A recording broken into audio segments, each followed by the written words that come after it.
अगर आपको हॉरर फिल्में देखने का शौक है, आपने बैदा, आप आपने स्त्री 2 और तुम्बाड जैसी अगर फिल्में देखी हैं, तो इसी तरह की एक और फिल्म आ रही है, इस श्रेणी में एक और फिल्म शामिल होने जा रही है, नाम है बैदा। फिल्म रिलीज होने में अभी थोड़ा समय है, ये फिल्म 21 मार्च को सिनेमाघरों में दस्तक देगी। फिल्म का टीजर आ चुका है, तो मैंने टीजर देख लिया। टीजर देखने के बाद फैसला किया कि क्यों ना फिल्म के बारे में थोड़ी और जानकारी इकट्ठा कर ली जाए, ताकि थोड़ी सी एक्साइटमेंट जो और बढ़ जाए। हमारे साथ फिल्म के करेक्ट। कहानीकार कह लीजिए, लेखक कह लीजिए, सुधांशु राय जी हैं, और टीवी के अनिल कपूर, हितेन तेजवानी हमारे साथ में। तो कैसे हैं सर आप जी दोनों? बाप रे। सर ये अरे मैं ठीक हूँ, नहीं नहीं, लेकिन वो ये अनिल टैग कपूर जी मैंने बुरा आपको, ना मान जाए। नहीं नहीं नहीं, अनिल कपूर जी बुरा नहीं क्योंकि ये टैग मैंने आपको बहुत सोच समझ कर दिया। मैं काफी सालों से आपको देख रहा हूँ, इसके पीछे एक वजह है। जी जी जी, बोलिए बोलिए, क्या वजह वजह ये है है? कि जैसे अनिल कपूर जी को देख लीजिए, शायद शायद वो 60s में अपने हैं, वो उनको देख लीजिए, आप भी अपने 50s में बिल्कुल फिट है, लगता नहीं क्या 50s के में है। मैं अपने जी जी। मैं अपने दोस्त से डिस्कस कर रहा था, उनका भी यही कहना था कि इनको अनिल कपूर, टीवी के अनिल कपूर का टैग दिया जा सकता है। इन्हें सिर्फ टीवी का नहीं, जी जी इसराफिल, मैंने इनको, आपको मैं बताऊंगा, मैंने इनको बड़े पर्दे पर भी देखा है, जी जी, मैंने इनको ओटीटी पर भी देखा है। बिल्कुल। तो ही इज अ जेम। अगर मैं इनकी एक्टिंग की बात करूं तो आई एम श्योर इनको रिलेट नहीं किया जा सकता। Is a different personality all together, एक अलग ही पर्सनालिटी है। बट यस, अगर आप अभी कहें कि ये बदलते नहीं है, इनको मतलब अगर सालों से आप देखेंगे सच में ऐसे लगते हैं। अभी Please मैंने maintain कुछ समय himself. पहले, शायद 2-3 महीने पहले की बात होगी, मैंने आपका वो जो बड़े अच्छे लगते हैं, मैंने फिर से दोबारा देखना शुरू किया था। ओह अच्छा अच्छा, करेक्ट करेक्ट, यस। तो सर बड़े अच्छे अभी लगते टू। आप बैदा लेकर आ रहे हैं, तो या आखिर ये बैदा की कहानी का सिलसिला कहाँ से शुरू हुआ, कि मतलब कहाँ से ये आइडिया आया कि इस तरह की फिल्म बनाई जाए? देखिए हम्म। इशरफिल, ये बैदा जो है मेरी एक बड़ी पॉपुलर कहानी पे जी, निर्धारित है। जब मैंने रेडियो पे से सुनाया था, हाँ हाँ, रेडियो पे कहानियां सुनाता हूँ मैं, जी, तो काफी पॉपुलर हुई। हाँ तो हाँ, उसके बाद मैंने डिसाइड किया कि भाई अब बड़े पर्दे के लिए कुछ कहानी बनानी है, तो इससे बेहतरीन कहानी क्या होगी। जी, देखिए जॉनरा जो होता है वो बड़ा इंपॉर्टेंट होता है। अगर जी, आजकल के ऑडियंस की आप बात करते हैं तो वो इस तरह का एक out of the box concept देखना चाहते हैं जो पहले सर्व नहीं किया गया हो, हाँ, है ना, कुछ ऐसा देखा ना गया हो। तो कहानी तुम्हारे पास तैयार थी, हमें कहानी को बस एक स्क्रीन प्ले में बदलना था। जी, उसको एक्सटेंशन देना होता है, उसको फिल्म का एक आकार देना होता है। मैं कहानियां तो मैं 500 से ऊपर लिख चुका हूँ हम्म, और मैं हर जगह सुनाता ही रहता हूँ। हमने अप्रोच किया हितेन को, क्योंकि जी, जो कैरेक्टर है वो बड़ा बड़ा डिफिकल्ट कैरेक्टर था, हाँ, और उसको प्ले करने के लिए हमें बड़ा सीजन्ड एक्टर चाहिए होता था। जी, हाँ, तो मैं और पुनीत और हमारी कास्टिंग डायरेक्टर भी थी, हमारी बातचीत चल रही थी। तो एकदम से नाम आया कि हितेन। मैंने कहा एकदम परफेक्ट हो, उसी टाइम जोगी आई थी इनकी, जी, जी, है ना, तो जोगी हम्म। मैंने इनको देखा था, हाँ, आंखों से एक्टिंग चल रही थी वहां पर। मैंने हितेन को भी उसी टाइम बोला था कि जोगी देखने के बाद तो वी वर लाइक कि अगर हमें कोई ऐसा एक्टर बिल्कुल। चाहिए जो आंखों से कर सकता है तो Hiten is perfect one. Plus ये बहुत ग्राउंडेड भी है। देखिए ये प्रोड्यूसर्स के फेवरेट एक्टर बोले जाते हैं, जी, मेरे लिए तो है। मतलब मैंने इनको उसी टाइम बोला था कि मेरी जितनी अब प्रोजेक्ट्स आने वाले हैं उसमें हितेन विल बी इनका अ होना मैंडेटरी एक्टर। कंपलसरी है। क्योंकि डाउन टू अर्थ ना, आपको मतलब पेन पॉइंट नहीं मिलता कहीं पे, और सेट पे आने के बाद आपको वो एक्टर मिल पाता है जिसके लिए आप विश करते हैं, बिल्कुल, है ना। आप आए जी वो इस और वो एक आपने दिया Hiten. I mean I still I just mention कि सेट पे पहली थैंक यू बार ताली बजी थी शुरू के 5 दिनों थैंक में, यू वो और ताली तब दोबारा ही हितेन थैंक आए। बजेगी, यू। 21 मार्च को ताली दोबारा ही बजेगी जरूर। बिल्कुल यस, बिल्कुल। बड़े पर्दे पे। तो हितेन सर से आपसे सवाल है कि ये बैदा में काम करने का आपका कैसा एक्सपीरियंस रहा? देखो यार, ऐसा है ना कि जब एक एक्टर एक स्टोरी सुनता है ना, जी, तो वो खुद भी उसमें उसका भी विजन स्टार्ट हो जाता है, तो वो हाँ, खुद भी उस वर्ल्ड में चला जाता है and he wants to explore that world. तो जी, ये एक्साइटमेंट रहा जब इन्होंने बताया मुझे कि ये है, हम ये सोच रहे हैं और कहानी ये है। हाँ, ये हम लोग पहली मीटिंग हमारी ऐसी हुई थी, हम लोग जूम पे मिले थे सारे लोग, और उस पे मुझे बताया गया कि ऐसा ऐसा है। तो मैंने ठीक है, first class, this is very nice. हम लोग मिलेंगे, जब भी मिलेंगे, आप आ रहे हो बॉम्बे तो विल जी, मीट अप एंड देन उसके बाद में I want to know more. फिर इन्होंने जब मुझे पूरा बताया, और तभी यही था मेरा कि ये जो विजन है आपका, बस ये जो है ना, ये जो जिस तरह से आप मुझे लेके जा रहे हो इस दुनिया में और जो बता रहे हो, बस ये आपने कर दिया, तो you have a wonderful thing. And when I went there, we shot at a lovely place, Gorakhpur में एक बहुत अच्छा हिंदी गांव है उधर, और इतनी प्यारी जगह है। जी, तो बॉम्बे में शूट कर पीपल रिकग्नाइज द लोकेशंस, वो जानते हैं, देख के बता देंगे कि अरे ये तो वो है, ये तो फिल्म सिटी में है, ये तो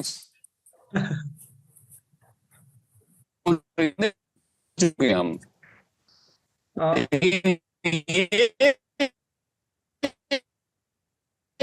कभी नहीं आया। पहला जिस तरह से इन लोगों ने जिस तरह से बताया था पूरा वैसे ही, and they were very clear. So I like that when you are clear कि मुझे क्या चाहिए, and you know to capitalise on what the actor is giving, that is also important. So they were open for everything. If I was doing something and it is looking good, yes, they were saying yes, this is the character, this ये भी अच्छा है, क्योंकि character का भी interpretation होता है, तो फ्रीडम भी था और बड़ा मजा आया। मैं जैसे देख रहा था, टीजर देख रहा था, तो टीजर में जो आपकी झलक है वो बस एक झलक है, मतलब ज्यादा हिंट नहीं मिल रहा है कि आखिर आपका कैरेक्टर किस बारे में। तो मतलब क्या ये तो बात है, ट्रेलर में आप हमने किसी का कैरेक्टर डिटेल में नहीं दिया है। वही मतलब होता है यू टीज पीपल। हाँ मतलब टीजर इज टीजिंग पीपल यार, और क्या है, they have teased people, they have given the brief कि भाई कुछ ऐसा है, अब आप बताओ क्या हो सकता है और क्या हो रहा है, आप जानो, आपका काम जाने, बाकी हम आपको पूरी फिल्म में बताएंगे। जी मेरा एक सवाल और था, जब मैंने ये फिल्म का नाम सुना कि बैदा, मतलब ये बैदा का मतलब क्या होता है, मैं मतलब मेरी आपसी मतलब क्यूरियोसिटी थी कि आखिर इसका मतलब क्या है, मैं जानना चाह रहा था। देखिए बैदा बेसिकली बैदा का मतलब होता है इल्यूजन जी, है ना, और ये मैंने बचपन में एक्सपीरियंस किया था। मैं बहुत बदमाश हुआ करता था जी, जब अपने नाना के में मैं जाता था, लोग परेशान हुआ करता था तो इतने मतलब वो लोग इतने खौफ में चले जाते थे कि ये आ गया पूरा घर सर पे उठा देगा। तो लोग क्या करते थे, मेरी भाभी और मेरी मामी वो अपना ना चेहरा पेंट करते थे और एक हवा बनाया जाता था कि बैदा आने वाला है। और आप मानोगे नहीं, उनका पेरेंट्स इतने स्कैरी होता था कि मैं एक रूम में घुस जाता था और 4-5 घंटे वहां चुपचाप बैठा रहता। तो मतलब मैं उन्होंने एक वहीं से कहानीकार सुधांशु राय की शुरुआत हुई है, वहीं से शुरुआत हुई। तो एक इल्यूजन बनाते थे कि जो दिखता है वो सच नहीं है और आपको सच सा लगता है। तो बैदा is basically the meaning of this one, that yes. जैसे मतलब आपने देखी होगी पिछले साल स्त्री 2 आई, तुम्बाड़ रिलीज हुई, इन सब फिल्मों ने मतलब एक बेंचमार्क सेट कर दिया है कि मतलब हॉरर जॉनर में ये सब जो एक बड़ी फिल्में हो गई हैं। तो मतलब बैदा से मैं उम्मीद रखूं कि मतलब उस कैटेगरी में ये कहीं जो है फिट बैठेगी, कहीं शामिल होगी। देखिए हम लोग हॉरर नहीं है, बेसिकली सिर्फ हॉरर नहीं है, हम लोग अपने आप को साई-फाई थ्रिलर बोलते हैं। तो इसमें कहीं ना कहीं एक पैरेलल यूनिवर्स, टाइम ट्रेवल, इन सब चीजों का भी एक तड़का मिलेगा, एक मिश्रण है सब सारी चीजों का, मिश्रण है, इसके लिए मैं जाना चाहता हूँ। देखिए हॉरर में एक एलिमेंट डालता हूँ, है ना, तो साई-फाई थ्रिलर है। तो अब किसी भी प्रोडक्ट को किसी प्रोडक्ट के साथ कंपेयर करना बड़ा मुश्किल है, स्पेशली जब कहानी बहुत अलग होती है। तो मैं ये कह सकता हूँ कि एक नया कंटेंट है, जैसे लोगों ने तुम्बाड़, एक नया डायरेक्शन था, एक नई कहानी थी, एक नया प्रेजेंटेशन था, लोगों को पसंद आया। सिमिलरली हम भी कहेंगे हमारा एक नया प्रेजेंटेशन है, एक नया तरीका है, तो हमें लगता है हमें पसंद किया जाएगा। वो ऑडियंस जरूर पसंद करेगी जो तुम्बाड़ को पसंद करती है, जो मुंजा देख चुकी है, हमेशा कुछ नया तलाशते हैं। यस यस यस, कुछ नया करने की कोशिश बेसिकली हमेशा रहनी चाहिए। Creative people, we are thriving on that and we want to do that always. हम सिर्फ वो ऐसे जो अगर सेम बना देते तो हमें भी मजा नहीं आता। तो वो जो क्रिएटिव सेटिस्फैक्शन चाहिए ना, ये this is something different and this should be shown to the people, ये दिखाना है लोगों को। इसीलिए और इसीलिए ये पूरी टीम ने जो मेहनत की और जो बनाया, ये जो बन के आया है, the visuals are so good. People are now, they've just seen the teaser and they are so excited and the reactions are coming in. So I am sure when the movie will release, they will definitely love it because this is something different. See, क्या होता है ना, हमारे पास अगर जैसे ये film, अगर for example, I'm not comparing, but there is a film like this which is coming, जैसे यूएस से आई है, अब्रॉड से आ रही है या फॉरेन फिल्म आ रही है, तो हम कैसे तारीफ करेंगे, अरे यार क्या किया यार, कुछ अलग। ये वही है, ये हमारा ये वही है, पूरा अलग है और कुछ अलग है। अब देखिए क्या है, बहुत लोग ये बोलेंगे अरे सब तो यही बोलते हैं अलग है, पर अलग क्या है। देखो अगर हम अभी बता देंगे आपको अलग क्या, तो आप ऐसे फिर आप ऐसे ही दूसरे को बोलेंगे अरे तू बैदा फिल्म देखने जा रहा है, उसमें तो ये चल छोड़ना, चल इधर बैदा खा, नहीं आप जाए ताकि क्या है आपको पता चले why we are calling it different, not because just for the sake of, but yes there is something and this is you know हमें always we should always encourage, और इससे और भी लोगों को और ये एनकरेजमेंट मिलेगा कि if you have something which is different then go ahead and make it, you never know what happens because you have to try ना समवेयर। सही बात है, कुछ ना कुछ पकड़ के रखोगे एंड सुधांशु की बेस्ट बात तो ये थी कि ये story already was liked by people, so we knew that story is there, but vision दिखाना है, लोगों को उस वर्ल्ड में ले जाना है, तो वो I am sure people like it. मैं इसमें शायद इस फिल्म में सौरभ राज भी है, सौरभ राज जैन। सौरभ राज वो भी टीवी के मशहूर एक्टर है, हमारे हितेन भी। तो क्या आपने उनके साथ पहले काम किया है हितेन सर, या फिर ये उनके साथ आपका पहला एक्सपीरियंस है सौरभ जी के साथ? नहीं, सौरभ जी के साथ पहला एक्सपीरियंस है, ऑफ कोर्स पहली बार है। हाँ जी पहली बार है। वैसे हैं एक ही इंडस्ट्री के, अभी मैं तो ये बोल रहा हूँ कि जैसे लोग बोलते हैं कि टीवी, फिल्म, वेब, मेरे लिए N actor is an actor, कौन से मीडियम पे दैट डजंट मैटर, दोनों इंडस्ट्री डजंट मैटर। हाँ मतलब डजंट मैटर। नहीं लेकिन सही बात सही है इस्राफिल, एक्टर तो एक्टर है ना। नहीं वो बात तो सही कि एक्टर तो एक्टर है, लेकिन कहीं ना कहीं टीवी एक्टर के मन में ये ख्वाहिश होती है कि मैं थोड़ा फिल्मों की तरफ रुख करूं, बड़े पर्दे पे जाऊं।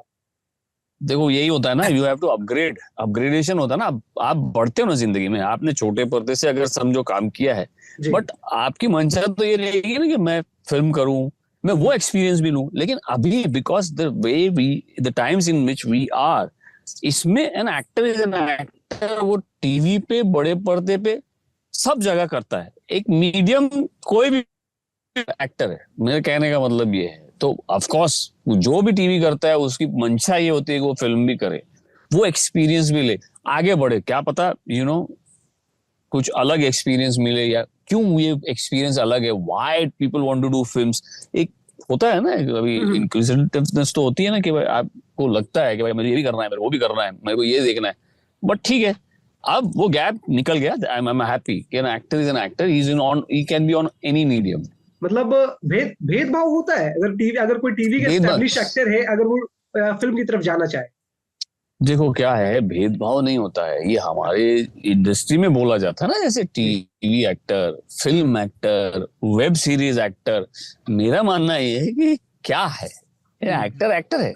अगर आपकी कहानी के हिसाब से या आपके कैरेक्टर में ये बैठता है तो वो कौन से मीडियम पे, उससे क्या फर्क पड़ता है। ये बात आपकी, the look and the way the character is, if it is you see him or her as your character, then it doesn't matter what he is doing, in which medium. He can be a theater actor also. हाँ, हमारे पास example रहे हैं सुशांत सिंह राजपूत। देखिए TV से उन्होंने फिल्मों पता है, मतलब बहुत सारे, मतलब एक ही नहीं, बहुत सारे लोग हैं, but yes he is one of them. And TV लोग बोलते हैं, मेरा ये है कि टीवी एक एक्टर के लिए इतना अच्छा रियाज है। जैसे अभी सुधांशु जी ने बोला ना कि हम एक पल में खा रहे थे और दूसरे पल में कैरेक्टर था, तो ये आप अगर रोज टीवी करोगे ना तो ये आपके अंदर आ जाएगा। आपको नींद से उठा के, आपको 4 बजे उठा के अगर बोलेंगे ये 4 पेज का डायलॉग आपको बोलना है, आप उठोगे, आप रेडी हो। सबसे बड़ा एग्जांपल हमारे पास, सबसे बड़ा एग्जांपल है शाहरुख खान, टीवी से ही आए हैं। बताइए, तो टीवी देखिए, आपको पता ही है। जी नहीं, लेकिन फिर भी ऐसी बातें होती हैं कि मतलब कई बार खबरें आ जाती हैं कि हाँ, क्या होता है ना, देखो अगर किसी को आपको कास्ट नहीं करना है या नहीं लेना है आपके प्रोजेक्ट में, तो आप you have to give some reason without offending him many times. तो जैसे नहीं यार टीवी पे बहुत देखा यार इसको। जी आपने हालांकि ऐसा होता नहीं है जी, ऐसा होता नहीं। मैं बोल रहा हूँ, ये बात सही कही कि पता नहीं आप लोग टेक्निक क्यों करते हो टीवी का। हम लोग तो ऐसा नहीं बोलते हैं, हम लोग बोलते हैं भाई an actor, Hiten is there, so that character will be there. हम लोग खुद हमने तो वेब सीरीज ही बनाई है, हमने फिल्म नहीं बनाई है, हमने तो एक्टर बोला, हितेन कभी नहीं बोला as a TV actor. He is a marvellous. नहीं मतलब ये तमाम बातें जो है ये सब बस इंडस्ट्री में से कोई लेना देना नहीं है। बस नहीं, जिसको कास्ट करना है और जिसको कैरेक्टर दिखा, मतलब अगर मैं लग रहा हूँ, Sudhanshu saw that character, Sudhanshu and Puneet, they both saw that character in me and they went ahead. I would, हो सकता है कि इन्होंने मेरी एक शायद झलक देखी हो या मेरा एक कोई प्ले देखा हो, बट उन्होंने बोला ये है भाई हमारा, ऐसे लेना है, तो यही है, उनसे, हाँ उनको पूछो उनका अवेलेबिलिटी क्या है, हम ये तारीख सोच रहे हैं या हम ये महीने में सोच रहे हैं, उसमें जो भी दिन दे दें, वो जो भी डेट दे दें हम करेंगे, बिकॉज हमने वी यही किया वांट था हिम एनी हाउ। हितेन ने हाँ हमें वही डेट मैं दी बोल थी, रहा हूँ। हमने उसी दिन अलाइन कर लिया था, हमने आपको दूसरा मौका दिया नहीं था, उन्होंने करेक्ट। हाँ बोला, हमने उसी हाँ दिन नहीं, अलाइन कर लिया। हाँ करेक्ट। मैंने बोला कि भाई मुझे बताइए, मैंने बोला ठीक है ये है, दे सेड डन, फटाफट I went, I travelled, I shot and then I came back, first class, it was a lovely experience, पता ही नहीं चला, मक्खन की तरह निकल गया। सुधांशु जी, बेदा के बाद कुछ है क्या? बेदा के बाद भी आप कुछ कहानी पे काम कर रहे हैं जो आगे एक्सपीरियंस हमें मिले देखने को? अब बैदा के बाद हम लोग 2 बड़े प्रोजेक्ट्स लेके आ रहे वो भी हॉरर? हैं। साई-फाई, देखिए हम लोग मेजरली साई-फाई पे हिट करेंगे, और उसमें भी horror Hiten will sir be an होंगे? एलिमेंट ऑफ और उसमें भी हितेन सर होंगे? इट 100%। हितेन को मैं नहीं एक छोड़ने वाला, मैंने हितेन को एक उसी रोल टाइम तो बोल दिया था। मेरा है, हाँ मेरे को मैंने बता दिया था, मुझे बोला था एक रोल तो है मेरा, वो मुझे मेरी पता तरफ से आपको एडवांस मैं में छोड़ने वाला मुबारकबाद। नहीं हूँ हितेन को। एडवांस में मुबारकबाद। है। अरे नहीं, थैंक यू हितेन यार, के थैंक साथ एक बड़ी अच्छी बात है कि जी हितेन का ना, मतलब वो डायमेंशन बहुत वाइड है जी। एक एक्टर का। यूजुअली हम लोग डायमेंशन बोलते हैं, हाँ है हाँ ना? यू। तो आप ना उनको एक कोने से दूसरे कोने तक बड़ी आसानी से ले जा सकते हो, जी। और वो जो वेरिएशन होता है ना, हाँ हाँ। उसमें मजा आता है। आप इसी में देखोगे सिर्फ 2 या 3 मिनट में ही अलग अलग वेरिएशंस हैं, अलग अलग एक्सप्रेशंस हैं। कहीं डर है, कहीं ऐसा लग रहा है कि मैं बहुत करीब हूं किसी ऐसी चीज के जो मैं नहीं जानता। मैं आपको रिवील नहीं कर रहा, इसलिए मैं ऐसे शब्दों का जी जी। उपयोग कर रहा हूँ। तो हितेन इज देयर, मैं तुम्हें पहले अनाउंस कर चुका हूँ, Hiten will be there in all of my projects, will be announcing 2 more projects in the coming months, so and अरे they'll be वाह big वाह। ones. आह, प्रोजेक्ट्स की बात हुई तो हितेन सर से एक सवाल रहेगा। हितेन सर, जैसा मैं देख रहा हूँ हम्म। आप गौरी मैम की आईडी यूज कर रहे हैं शायद, जैसा मैं देख रहा हूँ। अभी गौरी प्रसाद की आईडिया मुझे जी। नहीं पता यार, तो नहीं, ये अब मेरी आईडी, प्रोजेक्ट क्योंकि से मैं बात, तो यूज नहीं करता है। हाँ हाँ, प्रोजेक्ट हाँ से याद है कि गौरी मैम के साथ आगे कोई प्रोजेक्ट आपका जो देखने को मिले, क्योंकि ऑफ स्क्रीन हो या ऑन स्क्रीन आप दोनों को पसंद किया जाता है बखूबी, इसमें कोई शक नहीं है। कोई प्रोजेक्ट उनके साथ आगे आपका? अभी आगे देखें, अभी आज ही मैं लौट रहा हूँ, तो I was in a meeting with her only, मतलब दोनों साथ में थे, तो अब देखें आगे क्या होता है, बात कहाँ, मेन बहुत सारी बातें होती है ना, कब करना चाहते हैं, whether you know everything is aligned. बाकी अभी नरेशन था, तो मेरे मेरे साथ तो as Sudhanshu told you know I am very easy, I don't think twice. मुझे लगा कि भाई चलो चलना है ये तो मुझे चलना है। पसंद आया, करना है। हाँ। वो हाँ उनका है, वो पूरा डिटेल में जानना चाहती हैं क्या हो रहा है, कैसे, क्या, whether this, and then she decides, but that's okay, आपने दैट्स ओके। आपने पवित्र रिश्ता में सुशांत सिंह राजपूत को रिप्लेस किया था। जी जी जी बिल्कुल। रिप्लेस करने के बाद उनसे कोई मुलाकात हुई थी आपकी दोबारा कभी? हाँ हाँ बिल्कुल बिल्कुल, वो सेट पे आते थे बकायदा, वो आते थे सेट पे, बहुत अच्छी बातें होती थी, बताते थे मुझे कि यू नो मतलब जनरली बातें करते करते कि I am doing this and I you know preparing for this role and this is gonna be one of the best and whatever. और कुछ कुछ सीन्स भी देखते थे पवित्र रिश्ता में, क्योंकि वो ऑफ कोर्स भले छोड़ चुके थे, लेकिन लगाव तो था ही ना, जी बिल्कुल। तो अपना शो है, तो वो सीन्स देखते थे एंड देन आके बोलते भी थे यार गुड यार हितेन, ये सीन देखा मैंने यार, बहुत अच्छा लगा मुझे, और मैं happy that you are doing it, so it was a compliment for me. हाँ, जब उनकी खबर आई थी, वो दुखद खबर 2020 में उनकी डेथ की, उस टाइम कैसा रिएक्शन था? मतलब पूरी इंडस्ट्री दहल गई थी उस टाइम आपका? मतलब फॉर कुछ समय के लिए तो नम था मैं, मतलब मुझे समझ में नहीं आया क्या, मतलब क्योंकि क्या होता है कि you can not believe everything what is coming, right? तो कुछ वक्त लगा के पूरा जानने में कि वाकई में ये हुआ है क्या, ये क्या दिखा रहे हैं यार सब जगह, व्हाट इज हैपेंड। मतलब कल का ही दिखाया, कुछ कुछ पोस्ट था, वो सब ठीक था, suddenly what is this. Then फिर जब पता चला कि यू नो वाकई में दैट्स ऐसा हुआ है, तो यस यू नो शॉक था, ये क्या हो गया, मतलब हाउ कैन दिस हैपन, और how can you know somebody be just gone like this. तो यार वो ये सब शॉकिंग न्यूज होती है, क्या कर सकते हैं इसका। जी जी बिल्कुल। उसके बाद मैं ये जानना, जैसे आपने बिग बॉस, अभी बिग बॉस खत्म हुआ है, तो बिग बॉस से मेरी दिलचस्पी है, हमेशा इंटरेस्ट होता है, तो मैं देख रहा आप बिग बॉस 11 में, आप बिग बॉस 11 का हिस्सा थे। जी जी बिल्कुल और बिल्कुल बकायदा। मैं कहीं पे पढ़ रहा था कि जब आपका इविक्शन हुआ था तो सलमान खान सबसे ज्यादा मायूस थे आपके इविक्शन से। ऐसा सच में था या सिर्फ ये खबरें थी?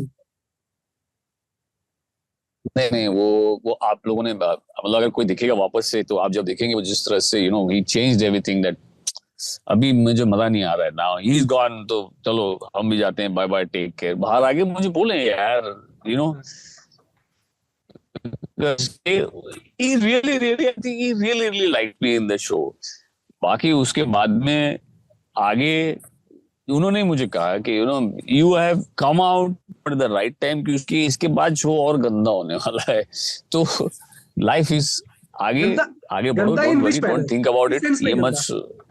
नो नो नो नो, मतलब इन द सेंस कुछ ये नहीं, मतलब और झगड़े ये वो, बिकॉज टास्क एंड ऑल, मतलब मैं था ही नहीं ना उस सब में, that's why according to me said, जैसा मैं हूँ उस हिसाब से बोला, तेरे लिए it would have been worse. तो ठीक है, कोई बात नहीं, मे बी वो इसके लिए कि मैं सोचूं नहीं, क्योंकि आप 77 डेज के लिए अंदर हो, आपका माइंड फ्रेम जो होता है ना, जो आपको सडनली ऐसे वो कुछ गलत ना लग जाए, वो संभालने के लिए वो हो सकता है, संभावना देने के लिए उन्होंने बोला कि अच्छा हुआ, डोंट वरी, टेंशन मत ले, लाइफ आगे है, ये नहीं है, टेंशन नहीं, खुश है लाइफ में, you have such a lovely family, go and enjoy, have good time with your family, तो जाओ मजा करो। तो वो संभालने के लिए अब देखते हैं आप बिग बॉस। मैं ना पहले देखा था, ऑफर आया चलेगा बस बहुत मतलब बहुत बार पहले भी पूछा गया था मुझसे, पर मैंने वेरी बड़े प्यार से मना किया था। उस वक्त मेरे पास थोड़ा वक्त था और मैंने बोला यार ये एक अच्छा मौका है, कुछ टाइम के लिए आपको 16 डिफरेंट पर्सनालिटीज को ऑब्जर्व करने का मौका मिलेगा, वो करीब से, क्योंकि और कुछ काम नहीं है ना, अंदर फोन है नहीं, आप कुछ पढ़ सकते नहीं, टास्क करने हैं, और बाकी ये 16 डिफरेंट कैरेक्टर्स आपको मिलते हैं। आप सोचो सबकी स्टोरी, फिर वो कैसे बिहेव करते हैं, किस तरह से होते हैं, क्या करते हैं, all that, so that makes a lot of difference. पता है सुधांशु जी, आपको भी कभी ख्याल आया कि बिग बॉस चला जाए, कभी कोई ख्याल मन में? नहीं सर, मेरे से नहीं हो पाया। देखिए मेरे को कहानियां चाहिए होती हैं, माइक चाहिए होता है, और फिर फिल्में ही बनानी है, और फिल्में बनाने में बहुत मेहनत लगती है। आपको पता है 2 साल कहाँ निकल गए हमें पता ही नहीं लगता है। मैं आपका एक इंटरव्यू देख रहा था, उसमें आप शायद ये बता रहे थे कि जब कहानी किसी के पास लेके जाते थे तो वो कहता था कि कुछ 15 करोड़ रुपए का बजट है, डायरेक्टर है तुम्हारे पास, तो मतलब मैं ये जानना चाह रहा था कि अगर मैं एक बेसिक फिल्म बनाना चाहूँ बैदा जैसी, तो क्या सच में 15 करोड़ लग जाते हैं? बड़े आराम से, मतलब 15 बड़े आराम से लग जाते हैं इतने आपके पास। देखिए फिल्म बनाने के लिए मिनिमम तो 10 करोड़ आपके पास होने चाहिए, होना ही चाहिए जी। अगर आप सुधांशु राय नहीं है तो। अच्छा, और अगर आप सुधांशु राय हैं तो आपको शायद 10 करोड़ की जरूरत ना पड़े, कम में भी काम चल जाएगा। देखिए अब गोरखपुर में जमीनें मेरी थी, गाँव है मेरा, तो आपको सेट के पैसे देने नहीं पड़े, राइटर मैं खुद हूँ, स्क्रीन प्ले मैंने लिखा, डायलॉग मैंने लिखा, स्टोरी मेरी है, 1 करोड़ का मैंने और बचा लिया। हितेन सर से भी कुछ बचाया है क्या? हितेन सर से भी कुछ बचाया गया है क्या? नहीं, हितेन, देखिए Hiten is a fine actor. देखिए क्या होता है कि एक्टर की प्लेसमेंट अलग होती है। जी। एक्टर पे आदमी अगर पैसा बचाने की कोशिश करेगा तो वो फिल्म ही डुबोलेगा जी, ये मैं आपको बता रहा हूँ। आप पैसे कहाँ बचा सकते हैं, वो होता है कि आपकी खुद की कैपेबिलिटी। यूजुअली प्रोड्यूसर्स में मतलब 5-6 लोग एक साथ नहीं हो सकते ना। मेरे पास तो राइटर भी था, मैं खुद ही हूँ, जमीनें मेरे पास थी, है ना। तो उसके बाद फिर वन ऑफ द एक्टर्स मैं था ही था, क्योंकि मैं चायपत्ती, डिटेक्टिव, बुमरा वगैरह कर ही चुका हूँ, also one of the actors. तो बड़ी सारी चीजें ऐसी थी जहां मैंने खुद को आगे करके उन लोगों का काम कर लिया जिनके लिए हमें पैसे खर्च करने पड़ते हैं। और मैं आपको बता दूं, सेट बनाने में और लोकेशन में सबसे ज्यादा पैसा खर्च होता है, सबसे ज्यादा पैसा खर्च होता है, क्योंकि आपको पर डे का पैसा देना पड़ता है। तो प्लस आप क्राउड कैसे मैनेज करोगे। तो मेरा गांव था, 2000 लोगों को भी मैं सिर्फ एक बार चेहरा दिखा के ऐसे बोल देता, वो हट जाते थे, क्योंकि मैं लोकल हूँ वहां का। आप जाके गोरखपुर में शूट नहीं कर पाएंगे। सही बात है। वहां का रास्ते में मैं रास्ते पे ऐसे दोनों तो ट्रैफिक रोक के शूट कर लेता था, क्योंकि सब लोग जान पहचान के थे। वो लोग देख लेते थे शूटिंग चल रही, वो लोग वेट कर लेते थे, इतने स्वीट लोग हैं वहां पर। तो ये सब चीजें आपको वहीं मिल सकती हैं जहाँ के आप हो, जहाँ आप सपोर्ट कर पाते हैं। तो ये सब चीजों का फायदा मिला हमें। इस फिल्म में कुछ लव एंगल भी है क्या, या फिर कुछ साईफाई हॉरर ही है? कुछ लव एंगल की भी ज्यादातर हम फिल्मों में देखते हैं, जॉनर कोई भी हो, एक लव एंगल का तड़का तो होता ही है। देखिए मेरे राइटिंग स्टाइल ऐसा है कि ये फ्लो में जाता है, हम जबरदस्ती उसमें कुछ नहीं डालते हैं। तो मैं भी कुछ ज्यादा उजागर नहीं करूंगा, पर कहानी का अंत कुछ ऐसी जगह है कि मजा आने वाला है ना। तो ना बताते हुए यूजुअली मेरा राइटिंग स्टाइल ऐसा है, आपने मेरी रोमांटिक स्टोरीज भी देखी होंगी, मैं जी, रोमांस जी। भी बहुत सॉलिड लिखता हूँ। हाँ, तो but romance with a masala touch, मतलब कुछ नया, मतलब वो नॉर्मल रोमांस में नहीं लिखता। तो maybe you will find something in it there, but I will not disclose it right now, अभी ये बिल्कुल, सही मैं समय नहीं डिस्क्लोज है। करने को कहूंगा नहीं, यस, वो मैं थिएटर में एक्सपीरियंस करना चाहता हूँ। एग्जैक्टली। बिल्कुल, आपको मैं इनवाइट करूंगा बिल्कुल, बिल्कुल। प्रीमियर में। हितेन सर, मैं देख रहा था कि आपने अक्षय कुमार के साथ काम किया एंटरटेनमेंट में। जी हाँ, जी जी, बिल्कुल। मतलब अक्षय कुमार, मैं मिला नहीं हूँ पर्सनली कभी उनसे, कैसे रियल लाइफ में कैसे है वो? मस्त है एकदम, मतलब अपने, एक तो यार जितने भी मैंने एक्टर्स के साथ काम किया ना, जी, जी। They are very professional and very down to earth. आपको मतलब आपके साथ काम कर रहे हैं तो आपको मिलेंगे, हाय हेलो, फिर अगर आपको कुछ डाउट है या अगर आपको कुछ पूछना है तो दे आर ओपन। हम्म, जैसे मेरे ज्यादा ज्यादा सीन्स नहीं थे अक्षय जी के साथ में, but whatever time I met और with him, I was on the set with him, he was very cordial, अच्छे से मिले। हाँ, तो क्या है कि मैं इन लोगों ने शूटिंग वहां की थी, मतलब मेरा पवित्र रिश्ता का सेट बाजू में ही था, जी, जी। Because I had no time. हमारे शूटिंग पर पवित्र रिश्ता, तो इन्होंने बोला आप हमारे लिए अच्छा। करोगे, आपके सेट के बाजू में ही सेट हम लगाएंगे। तो मेरे बाजू वाला सेट ही इन्होंने ले लिया, वहीं वो शूट कर रहे थे। और तो क्या हुआ, पवित्र रिश्ता के जितने भी लाइटमैन थे ना, तो वो मुझे बोल रहे थे सर अक्षय सर के साथ एक फोटो। तो मैं गया उनके पास, मैंने बोला सर मुझे नहीं, मैं तो चाहिए। फोटो, चलो I understand as an actor, I am okay, but all these guys they are really they want, और बात नहीं कर पा रहे हैं आपसे, तो कैन यू, तो बोला हाँ हाँ प्लीज, अरे आजा आजा आजा आजा करके सबको फोटो दिया, उन्होंने दिया फोटो, बिंदास फोटो दिया, कोई बात नहीं। देन आई शॉट इन कलंक। कलंक ऑल्सो एवरीवन बहुत वेलकमिंग, बहुत कॉर्डियल, बहुत सपोर्टिव। उसकी मतलब कोई सीन, स्टार कास्ट भी काफी बड़ी थी। एब्सोल्युटली बट पर ऐसा लगा नहीं, यू शूटिंग में स्टार्स इतने बड़े बड़े, कुछ नहीं। Alia Bhatt was there, she made me so comfortable, I had scenes with her, बिल्कुल एकदम फर्स्ट क्लास। एक कुछ आंख का कुछ मेरे लेंस का कुछ प्रॉब्लम हुआ था, तो इनफैक्ट अपने स्टाफ को जब बोला जल्दी से वो ले आ, आंख में डालने वाला, जस्ट उसको फायदा हो जाएगा, जल्दी अभी लेके आ, तो ये मतलब वेरी ये किसने हेल्पफुल एंड कहा वेरी था? नाइस। ये संजय दत्त ने? आलिया आलिया जी ने, अच्छा, आलिया ने। आलिया जी, आलिया जी, अच्छा, अच्छा। आलिया जी, आलिया जी। अच्छा, अच्छा। तो Alia Bhatt also very welcoming, very supportive, and see the thing is touchwood by the grace of God, मतलब अब आप जा रहे हो सेट पे, तो अभी क्या हुआ है ना कि लोगों के पास इंफॉर्मेशन है, आपके साथ कौन काम कर रहा है वो आपको पहले ही पता होता है, जी, जी। या पता होता है तो पता होता है नाम खाली, बाकी डिटेल्स सब आपको सामने आ जाती है तुरंत एक साथ में। तो और मेरे साथ अच्छा था कि मुझे जानते थे सारे, अब मुझे पता नहीं कि किसे नहीं जानते उनके साथ कैसे, but with me they knew, अरे हाँ हितेन, अरे दे न्यू कि यार हाँ इसके साथ अरे मजा आएगा, इस सीन करने में, is good actor and plus मजा आएगा। तो ये बहुत सपोर्ट, बहुत हेल्प मिला, मतलब कुछ सीन में अगर कुछ चेंजेस करने हैं या कुछ अलग तरीके से करना है, तो same way the director Abhishek Varman also, Alia also, and Aditya भी था, आदित्य रॉय कपूर, जी। तो we used to work out and करते थे। तो but it was a lovely experience, मतलब मजा आया। बहुत मजा आया, बहुत मजा आया। हमें भी आप दोनों से बात करके बहुत ही मजा आया। चलिए, इस बातचीत का हम यहीं पे अंत करना चाहेंगे, और आप दोनों को आपकी फिल्म के लिए शुभकामनाएं। थिएटर में आप दोनों से मुलाकात होगी 21 मार्च को, फिल्म देखते हैं। आप दोनों को फिल्म के लिए बहुत बहुत शुभकामनाएं।